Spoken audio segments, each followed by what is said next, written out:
di leen siyaare di wax inna lillahi wa inna ilayhi raji'un ñu ngi fii ci sànc ba li ñu fi nag mooy jullee waajal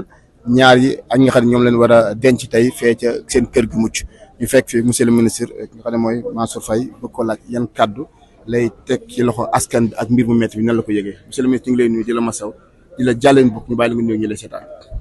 waa jërëjëf damay delluwaat di sant suñu borom di julli ci rasulullah sallallahu alayhi wa sallam di wax ni inna lillahi wa inna ilayhi raji'un di ñaanal ci tour président de la république ñi nga xam ni tiis bi moo dal seen famille suñu borom may leen xolu muñ ñi nga xam ni dañoo ñàkk seen bakkan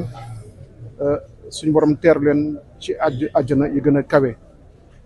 ñi ci jële woon ay gaañu aussi suñu borom yëkkati leen tey jii dama ñëw taxaw fii ànd ak le ministre Birame Faye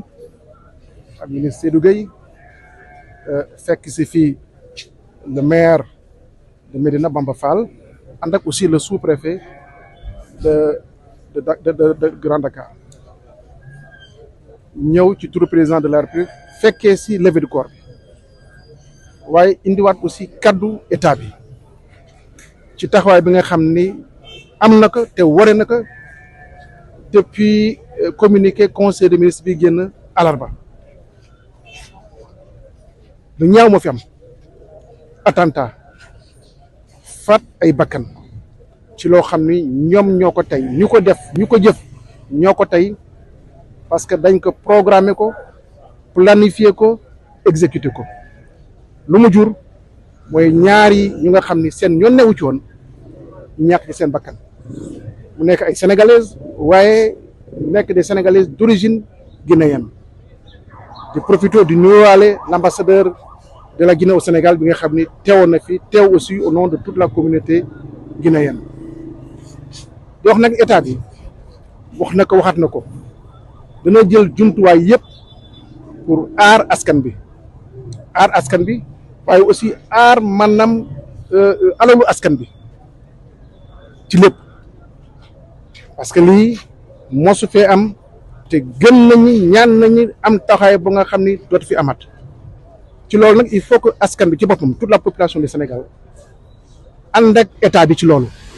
parce que bu ñu amee les forces de défense et de sécurité ñu maanaam policiers yi gendarme yi l'armée gi waaye population bi ci boppam armée la ànd ak les forces lëkkaloo maanaam pour aar ñëpp ku ci nekk ñu koo mënti aar sa bopp nga aar loolu mën nañu cee génne te mën na tax bu ëllëgee lu mel ni dootul am taxawaay boobu nag état bi wax na ko te tàllal na loxo ñëpp keroog ba mu amee waa AFTU ñi nga xam ne ñoo yore les bus Tata taxawuñu parce que ñu jëf jooju la dañu bëggoon économie bi taxaw dañu bëggoon transport bi taxaw économie bi taxaw Sénégal ñi nga xam ne ñoo yore les bus Tata taxawuñu parce que ñu jëf jooju la dañu bëggoon économie bi taxaw dañu bëggoon transport bi taxaw économie bi taxaw Sénégal daanu seen objectif la woon te yaakaar nañ bu ñu demee ba nga xam ne am na ay Sénégalais yuy xalaatee noonu boobu ñun ñëpp ñu ngi ci en danger moo tax ku nekk ci ñun dafa war a jóg xam ne mbir mi mbiram la Sénégal intérêt Sénégal yees na suñu intérêt individuel ku ci nekk ci ñun loolu nag mooy sas population bi te état dana ci taxaw donc kaddu yi la amoon loo xam ni ndet di dellu di jaale aussi famille yi di leen massawu bu baax a baax di leen massawu parce que lii métti na képp ku mu daloon ci sa njaboot dana métti ci yow donc ñu bokk métti boobule